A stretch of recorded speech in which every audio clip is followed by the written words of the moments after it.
اچھا بچوں دیکھیے اب آپ لوگوں نے کیا کرنا ہے، جو ورڈ میں نے انڈر لائن کیے ہوئے ہیں ٹھیک ہے نا، آپ نے اس پیراگراف کو دوبارہ یہاں پہ نہیں لکھنا. آپ نے کیا کرنا ہے، جیسے یہاں پہ فرسٹ ورڈ ہے آپ کا ماحول نظر آ رہا ہے، یہ غلط لکھا ہوا ہے.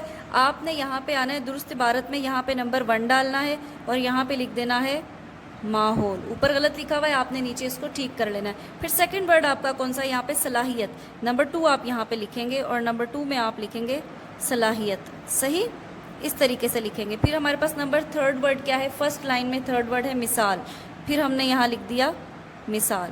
صحیح، اور پھر اسی طریقے سے آپ نے لکھتے چلے جانے ہیں. جتنے ورڈ ہیں نمبرنگ دے کے، اور جو ورڈ غلط ہیں ان کو آپ نے یہاں پہ ٹھیک لینا ہے. املا کی جو ہے وہ آپ نے یہ لکھنی ہے، غلطیاں جو ہیں وہ ان کو ٹھیک کر کے لکھنا ہے. ٹھیک ہے، یہ آپ کا آج کا ہوم ورک ہے، اور اس کے ساتھ میں آپ کو ایک ٹیسٹ دے رہی ہوں کل کے لیے. ٹھیک ہے، آپ نے آج اس کو یاد کرنا ہے اور کل آپ سے جو ہے وہ اس کا ٹیسٹ لیا جائے گا. صحیح.